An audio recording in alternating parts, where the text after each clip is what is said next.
Christ and Conduct by James Allen, Chapter 5. The Vine and the Branches. I am the vine, ye are the branches. He that abideth in me, and I in him, the same bringeth forth much fruit. For without me ye can do nothing. Jesus. Come unto me, all ye that labor and are heavy laden, and I will give you rest. Jesus. The Christ is the Spirit of love, which is the abiding and indwelling reality in man. And though it's a perfectly temple in the human form, and it can only visibly and consciously manifest itself in and through the human personality, it is impersonal in its nature. It is a universal and eternal principle, and is at once the source and the substance of life. In this principle of love, all knowledge, intelligence, and wisdom are contained. And until man realizes it as one vital reality of his being, he does not fully comprehend the Christ. Such a glorious realization is the crown of evolution, the supreme aim of existence. Its attainment is complete salvation, emancipation from all error, ignorance, and sin. This principle is in all men, but is not manifested by all. It is not known and manifested by men because they continue to cling to those personal elements which obscure its presence and power. Every personal element in human nature is changeable and perishable, and to cling to them is to embrace negation, shadows, death. In the material world, an object cannot be perceived until all intervening obstacles are removed. In the spiritual region, an abiding principle cannot be apprehended until every impertinent element is relinquished.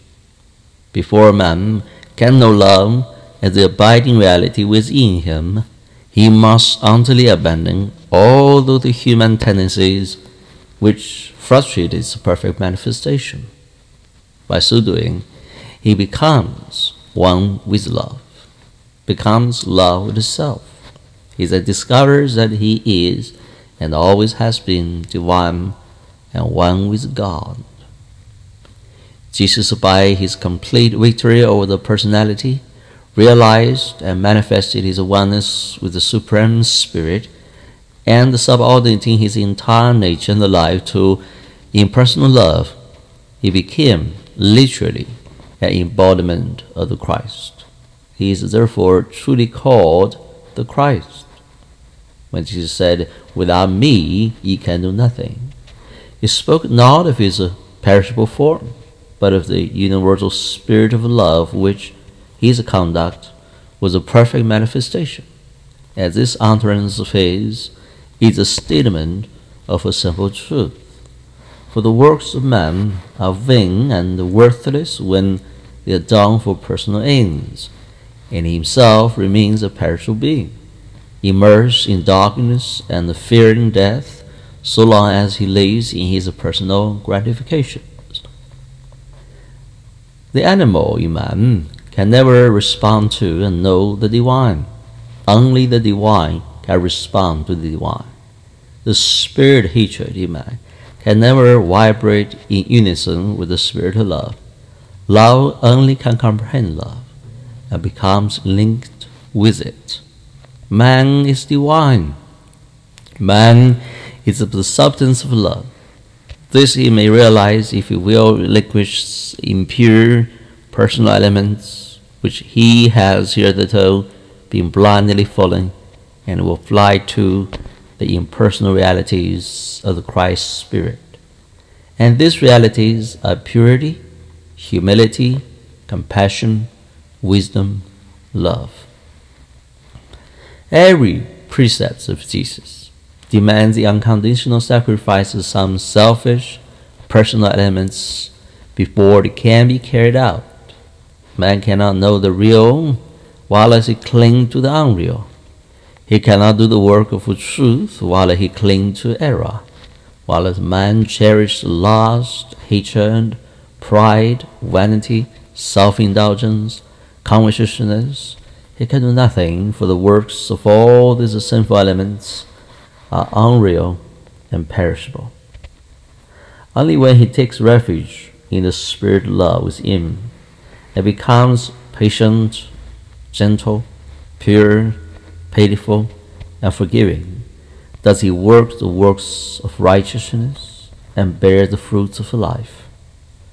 The vine is not a vine without its branches, and even then it is not complete until those branches bear fruit. Love is not complete until it is led by man, until it is fully understood by him and manifested in his conduct. A man can only consciously ally himself to the one love by deserting all strife and hatred and condemnation and impurity and pride and self-seeking, and by thinking only loving thoughts and doing loving deeds.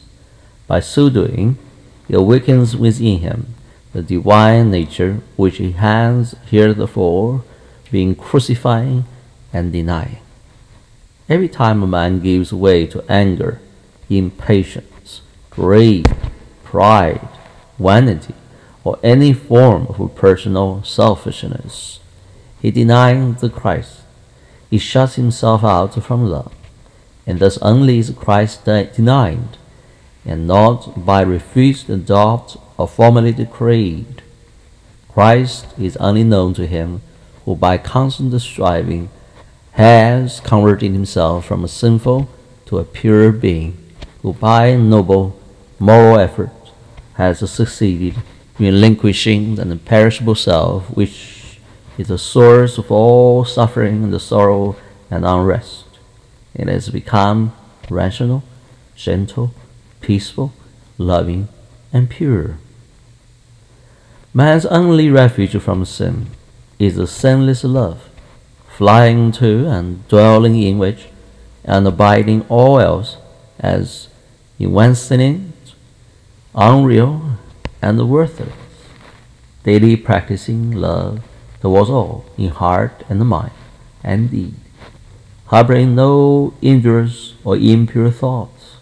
He discovers the imperishable principles of his being, enters fully into the knowledge of his oneness with the eternal life, and receives the never-ending rest.